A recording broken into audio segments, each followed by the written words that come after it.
We invite you to share with the insurance industry through Twitter the moments that do you consider the best in our account. As you know, the hashtag. The Republican newspaper is participating actively, so you have one copy with the economic news of the country. We want to acknowledge the support of our sponsors. Without them, it will not be possible. We have the group of sponsors, the Alliance and Best, Arvatos, RFM Solutions, Iberia, LATAM, Colombian Association of Contact Centers and BPOs, Entelco, Attitude, Audatex, AGFA Colpatria Insurance Company. We recommend you to have your cell phones in silent mode, please. We have also delivered the last edition of a Fasecolda magazine. We have updated this with the digital world. You can consult it by article, by a theme through the Google platform, and you can download it in the web page of Fasecolda. I would like to greet especially Mr. Jorge Humberto Botero, Executive President of Fasecolda, and we have Mr. Guillermo Perry, former Minister of Finance. Mr. Botero, you have the floor.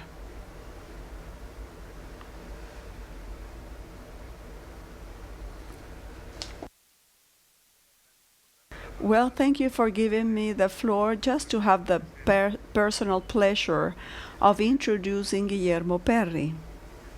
Guillermo has a long history and very valuable history of service to the country. He started, if I am not wrong, in the government of President Lleras, and he worked with him in National Planning Department. It was one of the instruments valued by President Lleras as the adequate mechanism to build the good quality public policies. In those years, I was also working at the President Lleras. I was working, and I was very happy to participate in that liberal government. It was a very good one. But I personally met Guillermo during the tax reform of President Lopez, the decree 2053 of that year, and that was a fiscal revolution. The country had a statute by the Lleras president, and the reform of President Lopez, of Guillermo as a leader, being very young. It was a novelty. The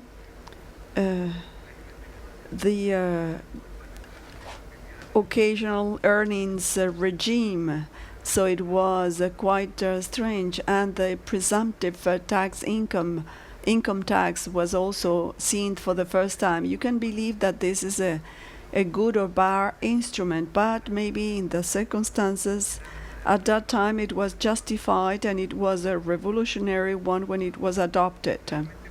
When I met Guillermo finally, I was surprised. I thought he was a older man because he had a long history, and that we have more or less the same age, and maybe we had different visions in the years, but in the second youth we tend to think similar. Is not because he's following me, but I read him always with a great paying really attention to what he writes. Guillermo not only was a director of tax and Minister of Mines and Energy, but he was also a Minister of Finance in the government of President Samper. He left because of specific considerations about ethics and that type of attitude beyond knowledge that leads to the admiration that I have for him. Guillermo has been observing all of tax issues. He has participated in the commissions that the national governments adopted by President Santos in order to leave an intellectual legacy to Congress and future governments or future administrations about orderly visions in the revenues and expenses dimensions.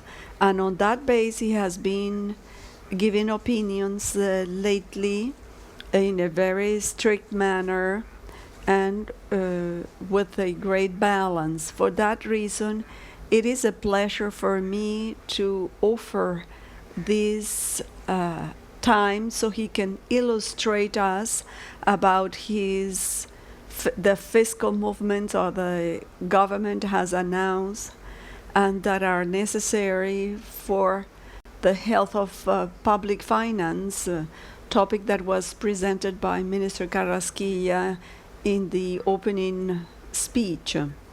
Guillermo received from a audio from us, so instead of sleeping, he heard Minister Carrasquilla in his presentation yesterday. Guillermo, you have the floor. Thank you.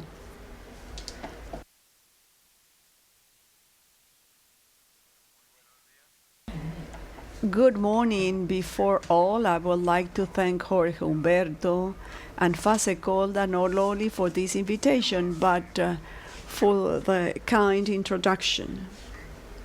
And I was requested to cover this morning, and that is the tax overview of Colombia and the tax reform, and the tax reform that probably will be adopted within the financing law.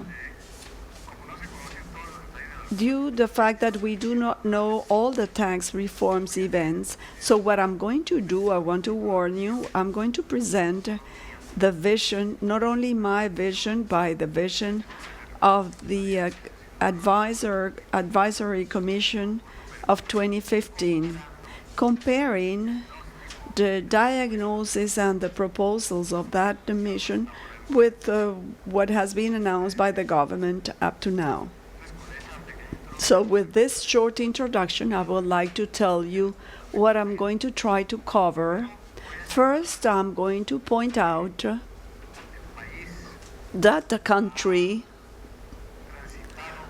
has gone through a gradual adjustment path. It has been successful, but it's not finished yet. It is an adjustment for drop oil prices, decrease. They have been recovering, but they will never go back to the point they were. But it's not finished. We need to complete our homework. Then I'm going to talk about the size of the challenge that we have ahead of us, what we need to do.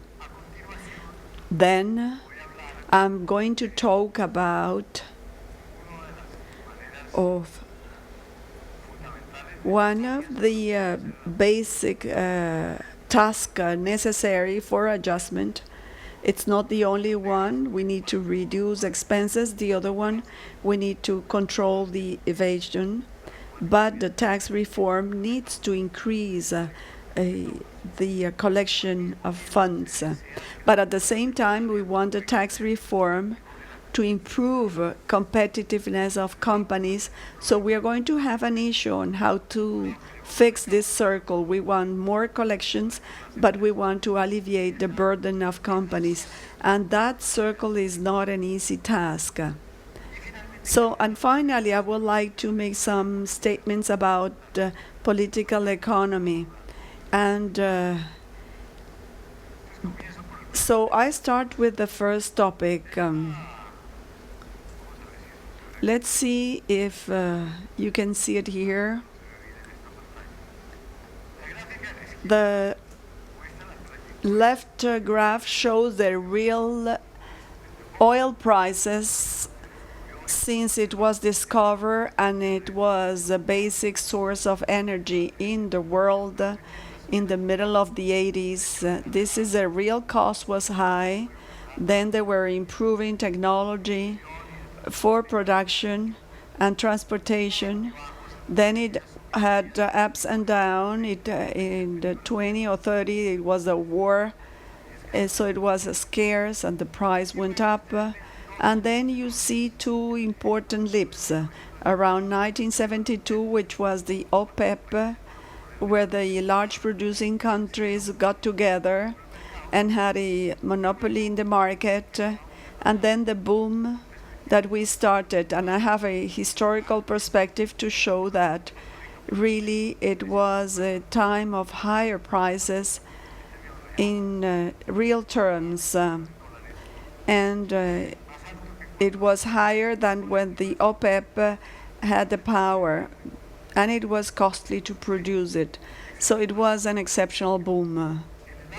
On the right-hand side, we have the most recent trend. We see that we were at the levels of $110, and people thought they were going to continue. Then we had in 2014 that was strong. It went down to 40 something, and then it went down to 25. So 110 to 25, and now it has recovered. It's $60 or $70. But I'm going to argue that maybe it will stay there for that sign. I don't think that it will stop. But the reason why I'm saying this, because the analysts, we think that oil will be having variations, but it's difficult to think that it will be higher than $60 or $65. Is because at that price, it's profitable not only to produce oil, non-conventional oil, the fracking, that it is quite an important aspect now. What the U.S. are doing for the oil increase with the non-conventional oil, we have decided that we are too wealthy country in order to use a non-conventional oil. They are increasing that capacity. So if at $60 they can flood the world with exports, it will not go higher than $60. It will be around $60, the oil price. You can have some scarcity at some times because you have less inventory or less production. And that had two consequences, that drop on the Colombian economy. We were somewhat not prudent enough, and when we had high oil prices, we had a deficit, about 3% of the GDP. It was the highest in Latin America because we allowed an exchange rate revaluation that affected the industry. There were many problems with that revaluation. The Uribe and Santos government administrations allowed that revaluation, and that task was not good. We had a deficit when we had high oil prices, then way down, and we went to minus 6% of the GDP. At that time, the international credit agencies, investment banks, they were saying that the most vulnerable economy in Latin America, they were not talking about Venezuela, it was Colombia. It was more vulnerable than Argentina. You can see the problems they have now. And that Brazil, that had a minus 4% in 3 years, because we have a giant deficit that had to fill out with external financing at a time when they said that the Fed was going to increase interest rates and it was going to be more difficult to obtain funds. So we were in a very fragile situation, and that had to be reduced. So we could reduce it in two ways, instantaneously through a very large devaluation, and that was not enough, and with a large recession. And this is how they adjusted the deficit in Brazil and how it's Argentina doing it. When you have a large deficit, you close the gap with that. But that was not desirable to have a larger recession. So it was desirable to have a gradual adjustment. The problem is that we needed to be funded at a good cost from abroad. And for that, we needed investors to keep believing that Colombia was doing a serious adjustment and that they were going to be able to get out of that problem in a reasonable way. But this is only one side of the film. This is one side of the coin. So we were able, this is just to say that we were able to have reasonable costs for the financing. I'm comparing financing costs of Colombian bonds compared to other Latin American countries. You see that in 2009, when we had the global crisis, all countries had this, and when the oil prices went down, the copper prices went down, and soy, we suffered at that time. So you can see that Colombia, which is the blue one, is up a little bit more than Mexico and Peru and much more than Chile, but much less than Brazil. So the country that is suffering more during that period is Brazil, because they had two things together. They had a fiscal situation much more complicated than ours because they have not been able to close this fiscal deficit. They have a public expenditure of 37% of their GDP. I mean, the size of the European countries that have a big state, but a state that doesn't produce goods and services, and it's less efficient than us, even if you do not believe it. And they are funding this with a short-term debt, and for that reason is that Brazil has one of the highest interest rate in Latin America traditionally. They have a low investment level, and besides that, the Cardoso and Lula administrations were able to maintain the credibility of investor with the fiscal rule. They were announcing the fiscal rules and they were complying with it. Investor was saying, this is a difficult fiscal situation, but it's not getting worse. So they will be capable of paying their debt, and flows went to Brazil, and the economy was growing during the Cardoso and Lula's administration. Dilma had the mistake of listening to the Minister of Finance. Mr. Montana said it doesn't matter, let's grow a little bit more. Just when they were increasing the international interest rates, so the capital was leaving Brazil. Brazil had a 4% a negative rate for 4 years, and that created the political crisis. People think that the economy was affected because of political crisis. No, it was all the way around. So you would not want to follow Brazil's path. And you do not want to follow Argentina's path, which is on the right-hand side, where I had to have a different scale because it didn't fit. We are not talking about 200 base points, but we are talking about 5,000 basic points. Basically, it means that there is no access to this in Argentina right now of any type. And for that reason, we have the problems there, which was the scene of Argentina. That was to make a Macri announce excessive gradual work. It was so gradual that you didn't see it or feel it. At the beginning, there was some euphoria and the investors were intervening. But as soon as we had this in Turkey, they say, oops, what is happening here in Turkey may happen in Argentina. And Macri had to go to the IMF and to quickly make an adjustment, and they're going to have a recession. So we do not want to repeat Argentina's experience. So for this reason, we need to maintain fiscal discipline. This is what happens to fiscal revenues. They represented 3% of the GDP. Mr. Cardenas was saying, oh, look at this, 3% to zero.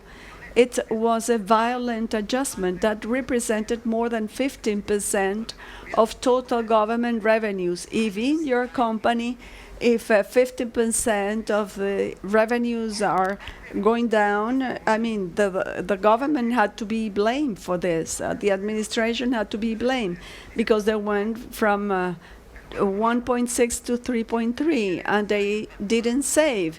If you have wonderful years, you can save some. And that was not done by government's administration of Santos or Uribe. But the fact is that we were spending all oil revenues and they went down by 15%, so we had to adjust.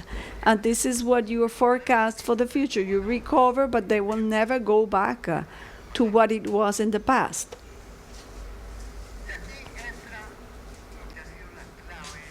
And this has been the key of our adjustment process.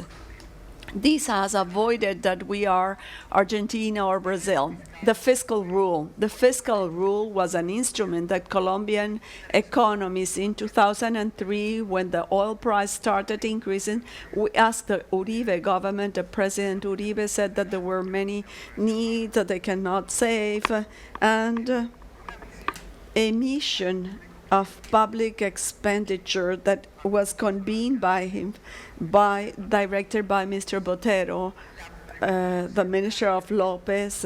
He said, adopt a fiscal rule like the Chilean. The government said the first day, no.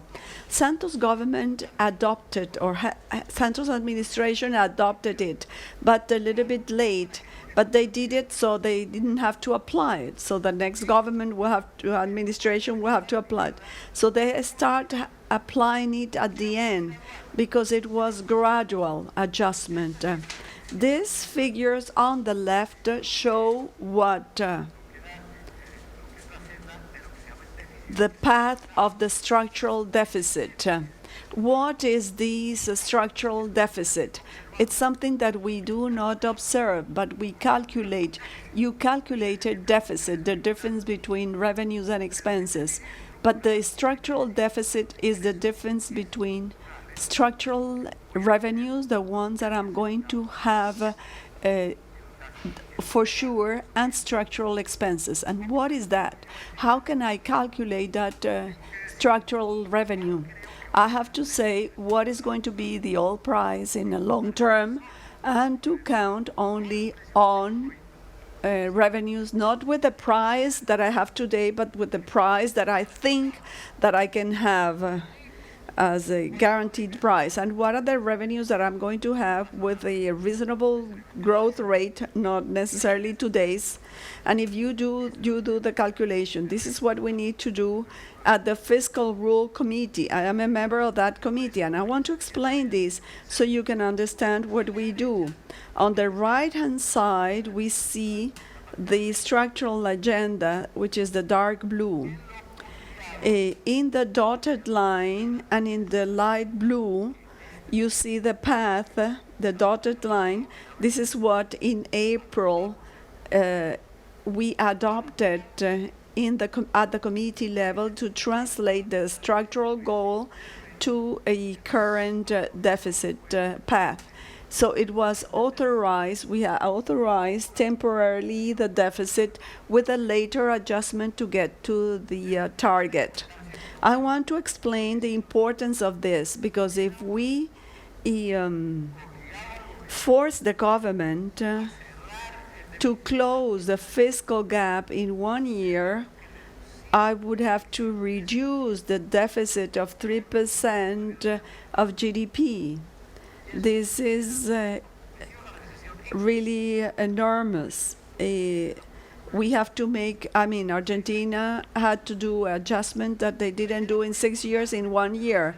So it was important to do it gradually and to do it in such a way that the investor will say, so they can believe in what we were doing. How was this translation of a structural deficit to the total deficit? The law says that you are going to calculate the oil cycle and the economic cycle. The oil cycle is where am I in the oil price today with respect to the permanent one. If I am below, I can do a better deficit. And we understood that when it went down to 40, it was going to be 50. And the oil price was an authorization of a greater deficit, and this is a calculation that was made because the oil price went down much more of what we thought it was going to be a long term. So it went down to 25, and we thought it was going to be 60. So we had the possibility of having a greater deficit. And the other one was the economic cycle. We had a growth that went to 1.7. We didn't think that this was a long-term rate. We thought it was going to be 2.5%. When there is a recovery, you have a greater deficit. This is not arbitrary. There are two committees, one calculating oil prices, the other one calculating the forecast of what we call the potential GDP, what the economy is growing with respect to the potential when the situation will be normalized. We use this calculation, and I'm going to skip this. There is something that the public opinion doesn't understand well. Why targets have changed? Because targets, as I explained, are the structural ones. You need to translate it to the current one. The original target at the beginning of 2014 was the green line. Why? Because oil price was 110.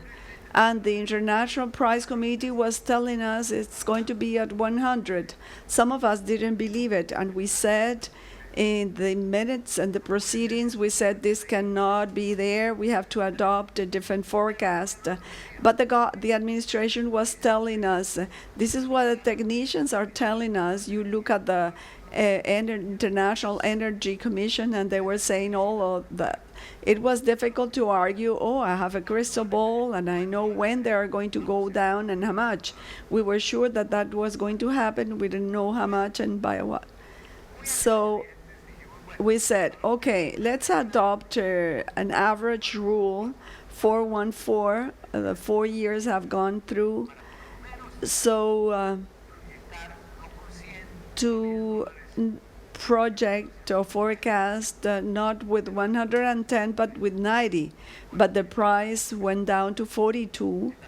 Of course, in the following session on 2014, we had to make an oil adjustment that we see to 3.6, and the adjustments year by year have been because of perceptions changing a little bit but mainly that the recovery of the economy took longer than what was expected. It took longer, so we have a possibility of having this economic cycle within the rule. This history, when an investment bank came here, when we had these risk rating companies, we were the independents. They also talked to the administration, but they talked to us. We explained the story, and they say, we understand what we are doing. It is reasonable. Let's keep the credit rating. We will continue advising to invest in Colombia, and these enable us to do a gradual adjustment and not to fall into Argentina's issues or Brazil's. Another thing, the public debt path, which is what matters more, you can see it here in the different years, how it was forecasted if the targets were reached. you see that in the initial one, we had 37% of debt over GDP, and we thought we were going to have it down. Then that went up.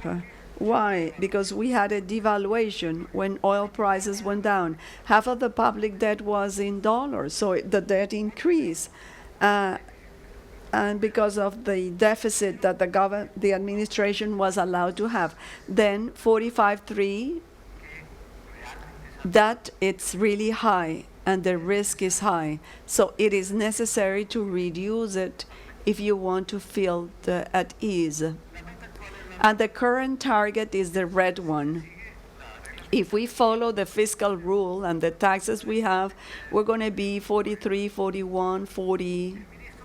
Minister Carrasquilla, last night, I heard the audio, he talked about contingent liabilities as the future terms, other or future maturities, other things about the health system. You can consider this a liability or future expenses or future expenditures. It doesn't matter how you consider it. It is telling you to be prudent. Do not increase the debt levels. Start lowering it. And this is what the fiscal rule is doing. This is what I was showing about the change in the forecast of oil prices from one year to the other. It's dramatic. The size of the remaining challenge. How is my time? Is somebody checking my time? So I'm going to go faster.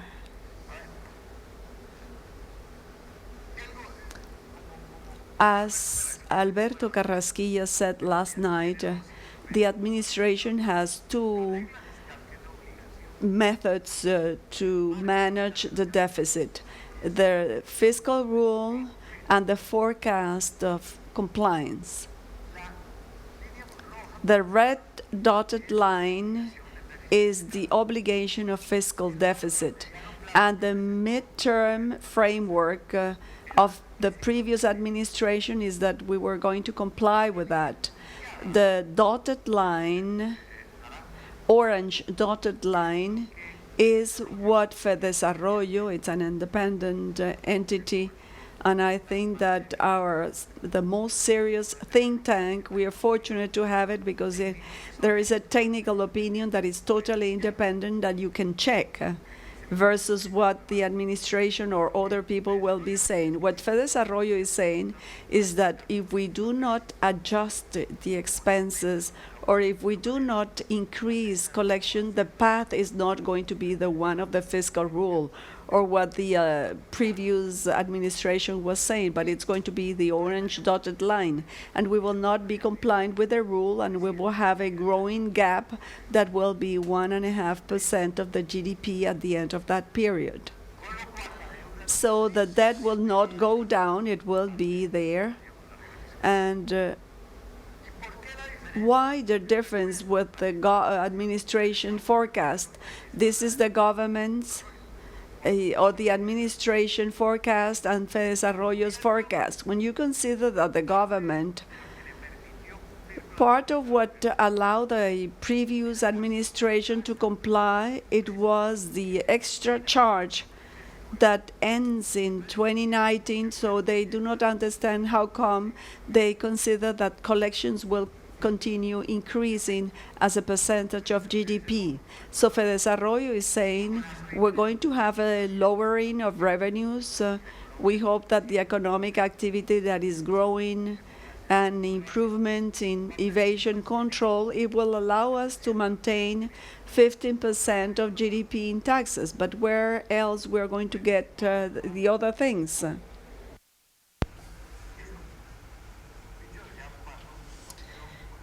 I do not want to put this as criticism. Every outgoing government presents very optimistic projections. Every Minister of Finance that joins the administration has its own projections, rose projections. Everything is going to be met. You start looking at the budget, and then things do not happen as expected. This is the expenditure topic. The government was saying that that expenditures were going to decrease as a percentage of GDP, but then Fedesarrollo says, but there are some needs that have not been budgeted, and then Minister Carrasquilla says the same thing. And in addition to this, public investment. Other than 4G, I mean, there's no public investment. So how do you take this to zero? So these projections were very optimistic. I would like to stress this. If we do not fix the problem, what could happen? What happened in Brazil or in Argentina could happen to us. So we are in a very complex moment because the Federal Reserve is increasing interest rates. And then what happens when they increase interest rates in capital? It becomes more attractive to go back to the U.S., mainly the financial capital. That's something we know of because of history and because it's just obvious. I mean, if interest rates improve in the U.S., well, it's safer to go to the U.S. Mainly things are not being done well here, but moreover, there is a high volatility in the financial market. In spite of the help of IMF, Argentina is still in that problem. And we have a gentleman that is devoted to take big leaps, elephant leaps in a crystal store is like a trade war with China, as if we were playing with little soldiers. I mean, it's mad. The world had never seen anything like that since the Great Depression. The countries in the Great Depression were exporting the problems, and this could end up pretty bad. We are in a world with many global uncertainties, and this is not the moment in which we can afford to be careless about this situation. How are we going to do this adjustment? Well, first, expenditure control. When some of the presidential candidates were saying, well, we are going to put an end to advertisement expenditures, but that's only a small thing. There was a group that worked in the Expenditure Commission for 1 year.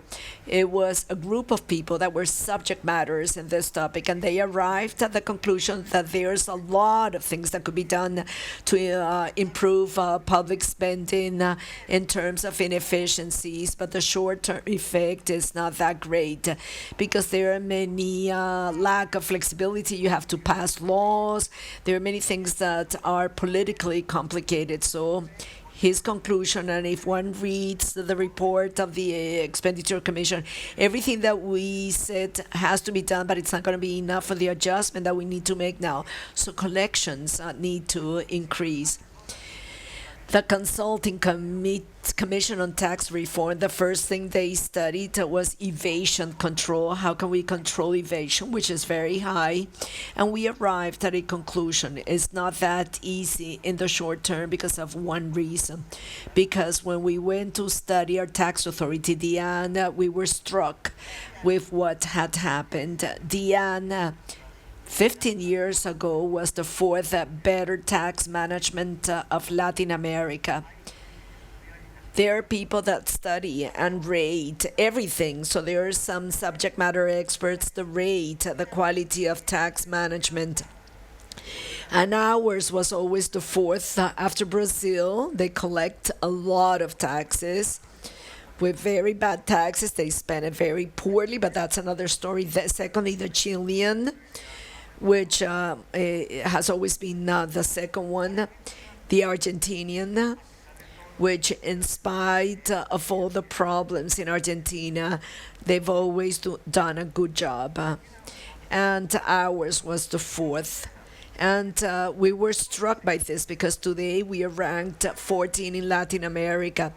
Peru has exceeded us by far. Mexico, the same thing. What happened? We didn't invest in technology. Only now we're adapting the electronic invoice, and not in a perfect way. It's not going to start, it's not going to work well up front because it needed many adjustments. We need to fix many things regarding that electronic invoice. And other countries have had electronic invoice for a long time. We do not have scanners in all the customs office, or you have to open containers, or things are just smuggled in those containers. Other countries have scanners in their customs for many years. We do not have tracers for smuggling of cigarettes and alcoholic beverages. Some countries have had it for a long time. So we have a huge technological delay. And we decided to become the genius to develop our own software with a Muisca program. And you, as businessmen, you know that if you need a database, you buy it. You buy the service because there's people specialized in that. So not every insurance company is going to develop its own software. So we're lagging behind in that. And now we have to move to the world that Carrasquilla said. I mean, he's right about it. However, it takes time. The second thing is human talent. That's not only. I mean, Diane is not the only one to be blamed for that. The Diane director is saying it. I have an opportunity. A lot of people are leaving because there's nothing they can do. So let's see if we bring young people. So evasion control is a must. I'm pleased that the government is going to work on it. It's going to be an administrative reform, because with the current administrative structure, our tax authority is not going to work. And obviously, some resources need to be invested in technology. But once again, in the short term, that's not enough. So the tax reform has to increase net collection. All the economists said that during the campaign, but some candidates said, no, that's not it. Fortunately, the government is considering this. Carrasquilla has said it everywhere. The reform has to increase collection. We have decided to be more competitive, and we need to increase collection. And then we have the problem that I said up front. We have to increase collection, but at the same time, we want to improve competitiveness. I'm going to be faster about it because I know that I've taken more time. These left-hand curves were the diagnostics of the consulting committee. While the world was reducing the rate to companies because there was investment competition, you have outflows, capital outflows. So we were taking the same path as the world, but then we went back. But the worst thing was the reform of 2014, which to some companies it increased to 40. Now with the 2016 reform, we're going to go to 33. We are still above other countries, but not as much. And now the government is offering to reduce it to 32. Watch out with this. That's the nominal rate paid by some companies. Those that do not have special free trade zones or real trade zones, or those do not have legal stability agreements, because the average, and this is an estimate of many years ago, they were paying 23% in average, adding the wealth tax, which has disappeared. They would reach 27. That's why the consulting commission said, let's be responsible about this. Let's lower the rate not only to 33 as it has been done, but even to 30. But let's put an end to all those tax benefits to certain companies that do the same thing that other companies do. And there is an unloyal competition here. And because of that, the nominal rate is very high, and at the same time, there are not enough collections. But well, the government hasn't said anything about it. I think it would have been great that now that they are going to reduce the interest rate to balance the playing field. The second critical topic, Alberto Carrasquilla talked about this yesterday. In OECD of direct income, 72% come from individuals and 28% from corporations. Colombia is the opposite, 17% of individuals and 72% corporations. That has no sense whatsoever. Companies are established to reinvest, to grow. Yes, we have to levy taxes, obviously, because it's not enough with value-added tax and with income tax. It's not that we do not want it, it's just that it's not enough, but we should not levy more taxes than in other parts of the world. And and taxes of individuals are more important for one reason, because that's the progressive tax, that's the fair tax. The fair thing is that those who make more money should pay more, and it's not attained levying taxes to corporations. The government hadn't said anything about this up front, but President Duque struck everybody and he said, now the wealthiest people in the country will need to pay more, so the corporation's rate is going to decrease and individuals' tax is going to increase. But if they only do that, what's going to happen? The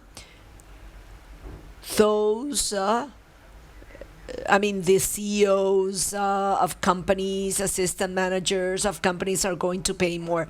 But the wealthiest people are not going to pay more because their income are not income resulting from wages. This belongs to a work of Juliana Londoño and Alvarado.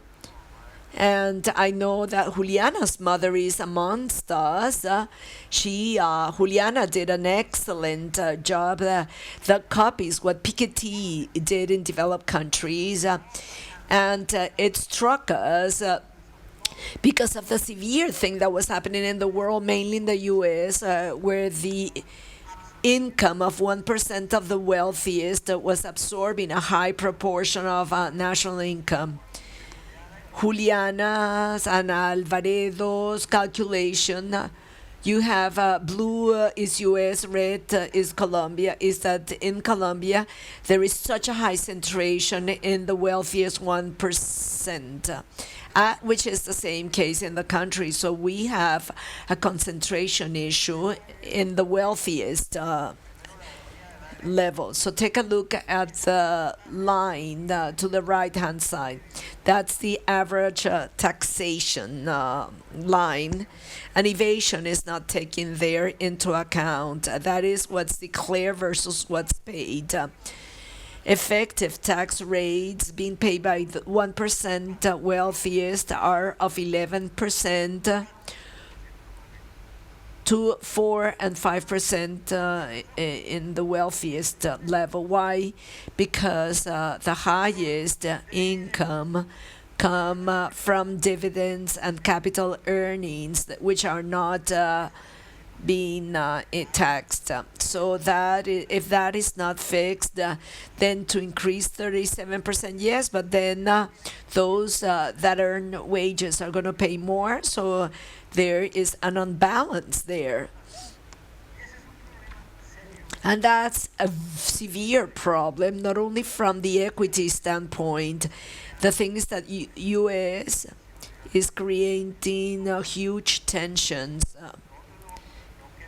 And we do not want to change income distribution by force, but at least to have equity when it comes to tax payment. That's the minimum you can ask for. And that's something very important. This is a huge populist temptation, not only to have a high contribution, but not to pay taxes at those levels. So that needs to be fixed. Okay, now value added tax. This table is not updated because these are the comparisons of OECD, but they haven't done it after we increased our value added tax to 19%. However, this situation doesn't change that much. There you see the VAT rates of the countries, the basic one. Then in the second one, collection over GDP. Then productivity and efficiency. What I want for you to see is that Colombia, which is the light red line, was below the average. Well, with increase to 19%, it will increase a little bit, but it's not an exaggeration. So why are we going to reduce it? I mean, it was very difficult to increase it, so why lower it now? But what's true is that when you take a look at collection, you're not in the middle, you are like down there. And when you take a look at efficiency and productivity, you are in the last positions.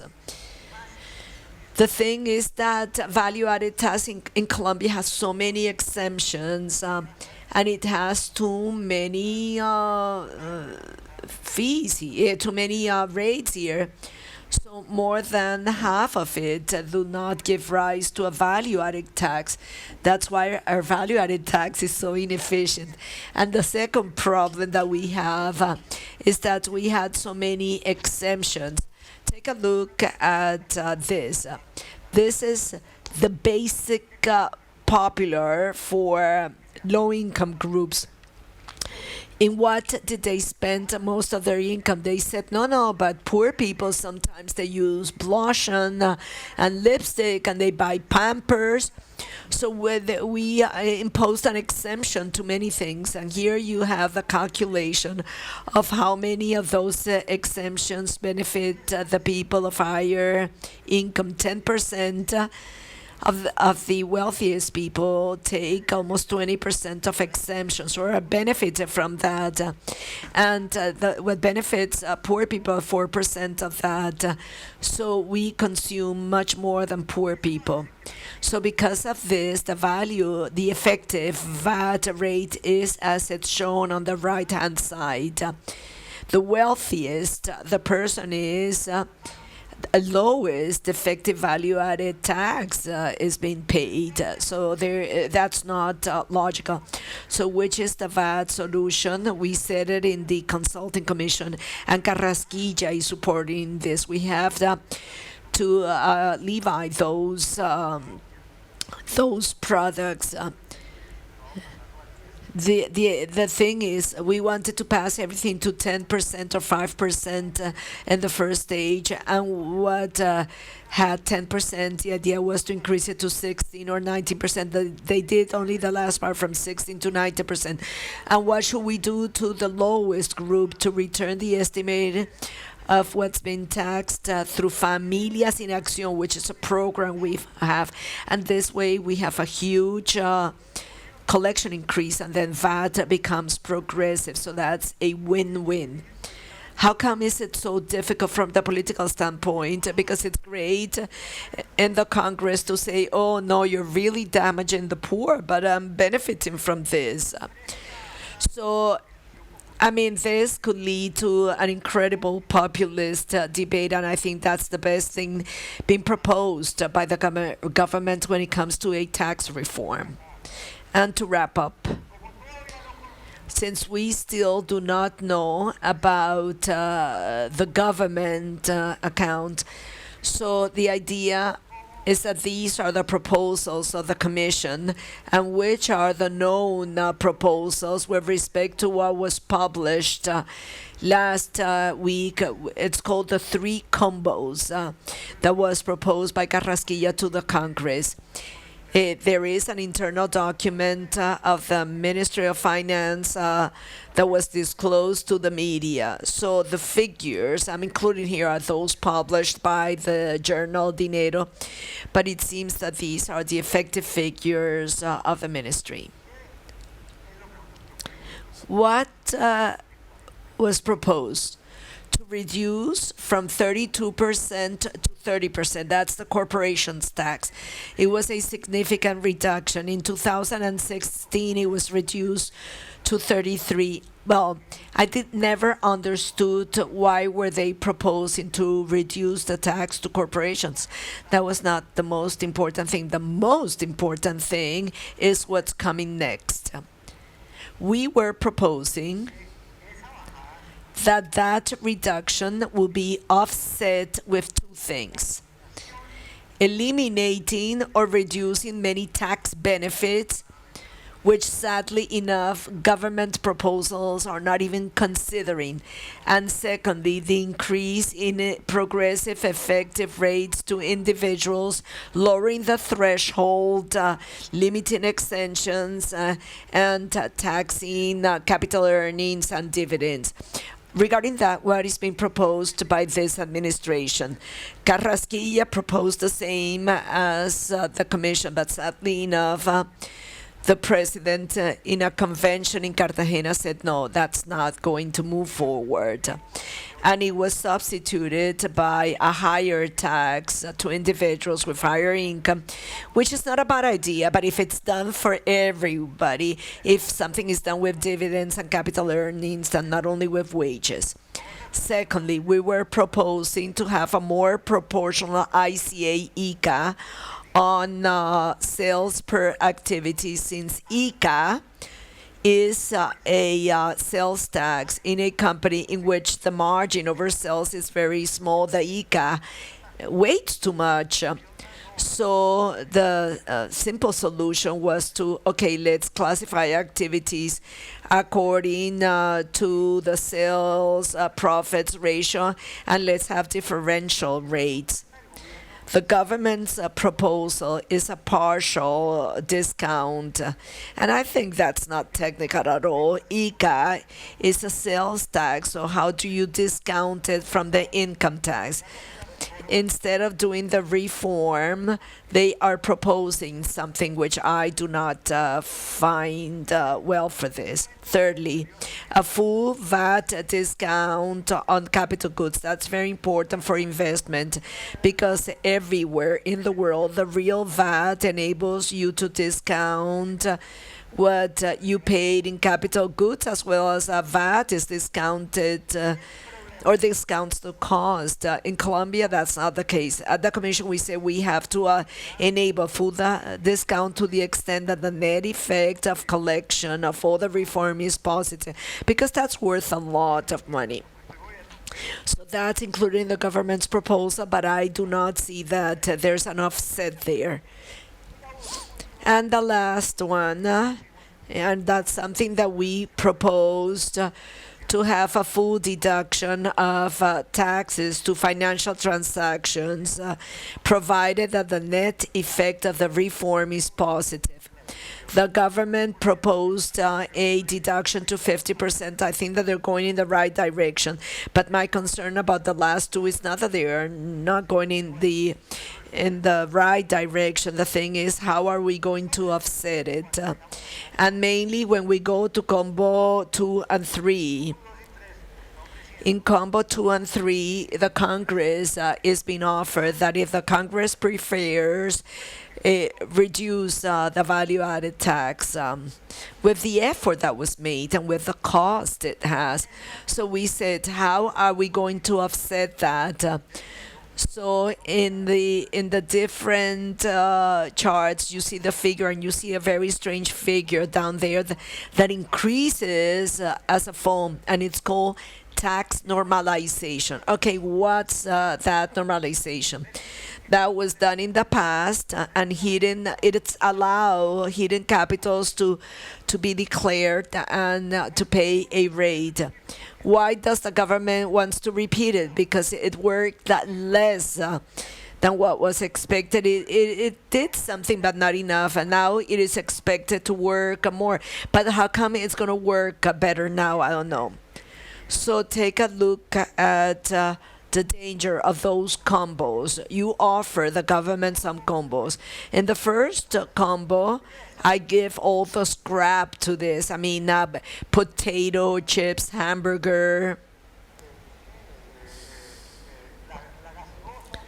sodas, and dessert with a lot of sugar and with lots of cream. But in the second combo, I give that scrap food and other things for the same price. Well, obviously, what are we exposing to with what I have just shared with you? For tax normalization not to operate as been expected by the government, but the VAT reduction is a fact, and then we could end up in a fiscal crisis. So I would like to warn about this. I've defended Mr. Carrasquilla, but I think it's a huge mistake to have presented the combos before the Congress. That's mad.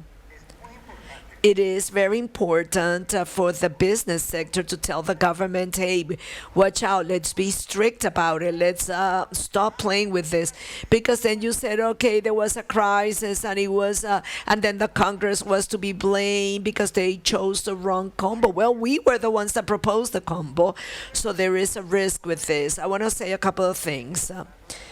Now that we are speaking of combos and junk food, let's start thinking about leave-and-I tax to junk food as proposed by the World Health Organization. That's being done by responsible countries.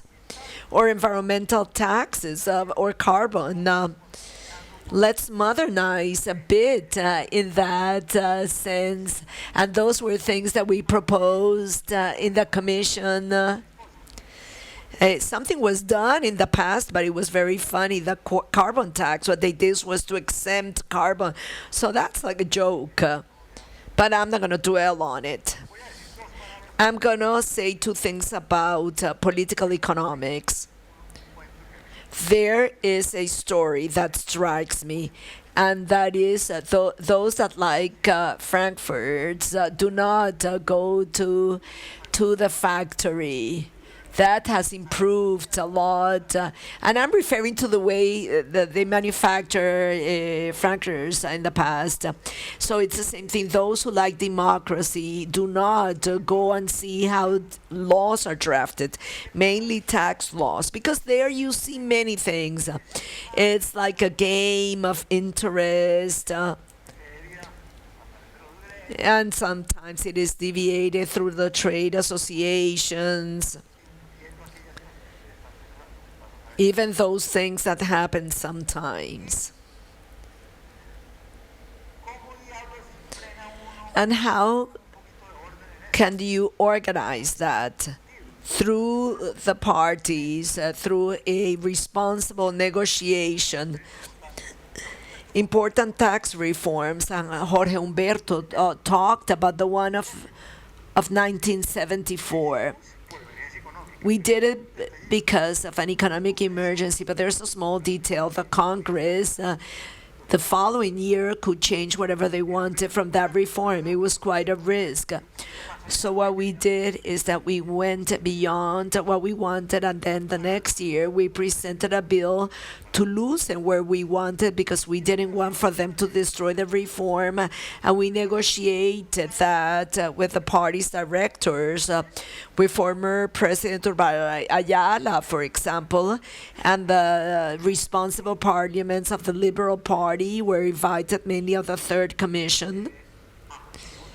And we arrived at an agreement also with the Conservative Party. That's done in the English Parliament, and that's the way it's done in responsible countries. And it's not each vote, minister, I need this vote, I need this position. I mean, what we call jelly. Or I need this project.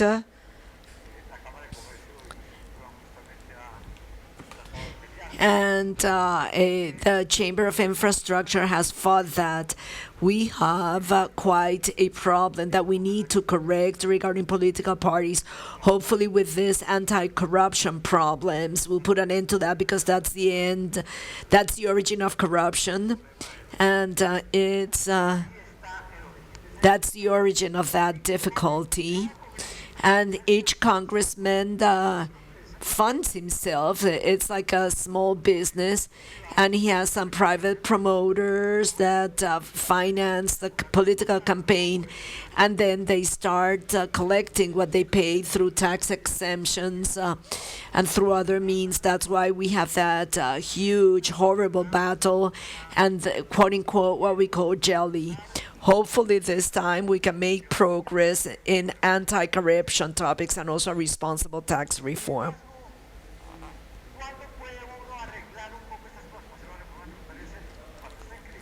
That's when you are in the midst of a crisis, when you can fix this, because they'll accept whatever to do that.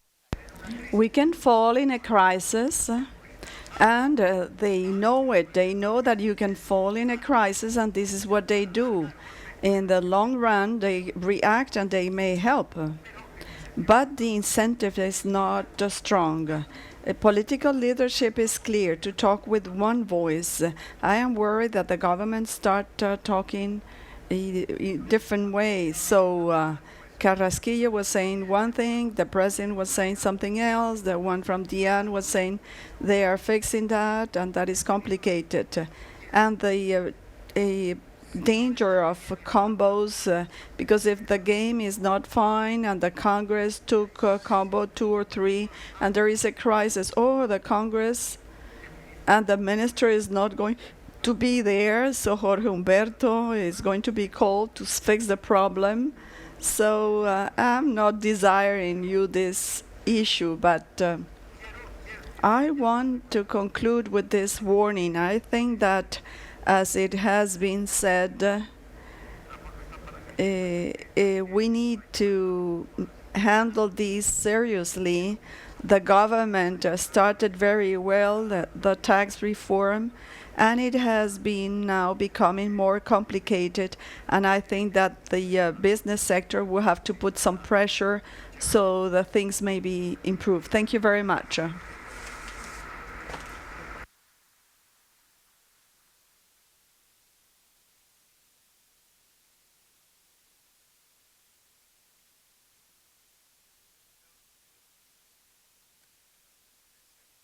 So thank you very much, Guillermo, for your conference on behalf of everyone.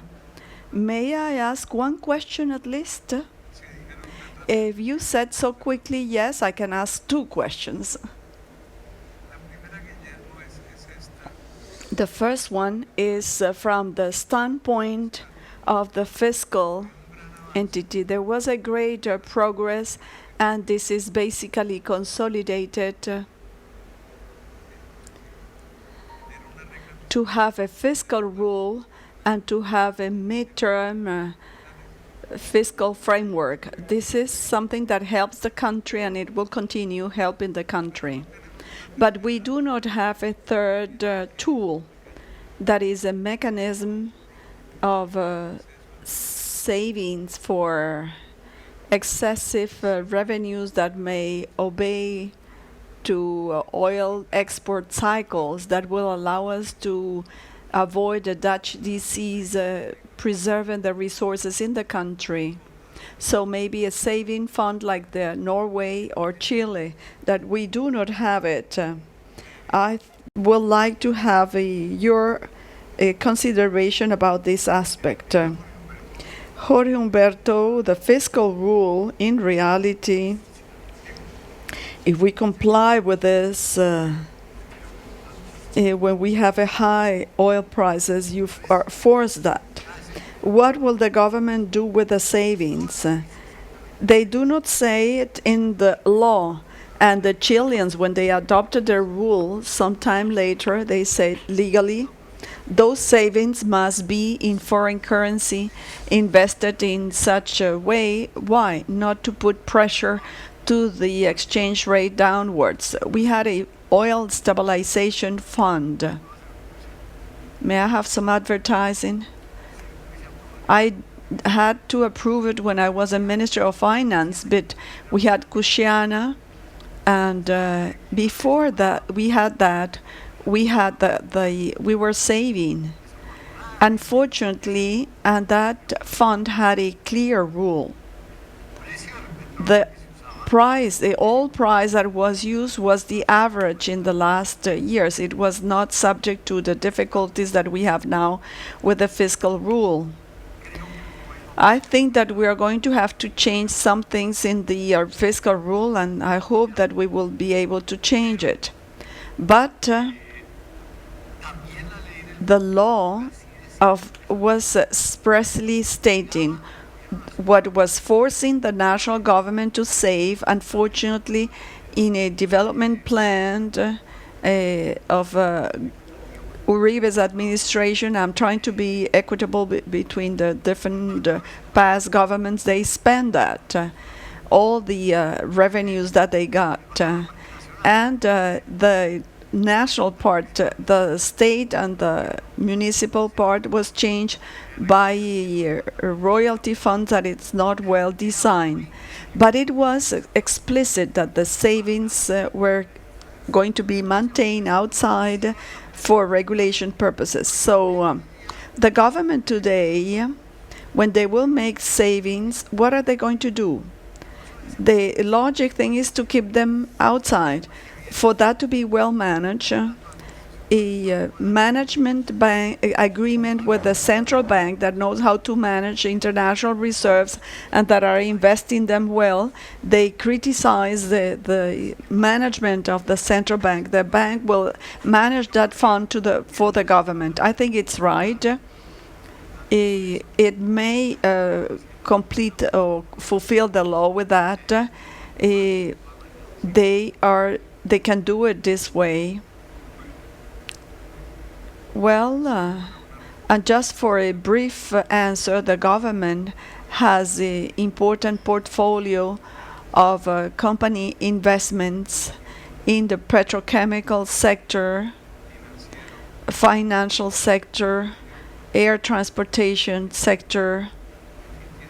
It has a set of companies, large companies. The countries, when they are growing, the state will be getting rid of these companies. Do you see there an interesting opportunity to mobilize assets in those areas where you could have private investment in order to optimize the use of those resources and to have public investment in other sectors? What happens if you as company, you sell an asset? You want to replace it by a different asset that will give you higher yield. You do not want to spend it. So there is a danger, and for that reason, I was trying to sell Isagen. I didn't understand the criticism because the government said we're going to do this, the 4G, an productive asset for the country from the economic and social standpoint, much more productive than to have the property of Isagen that was not going to leave the country. That asset was remaining there.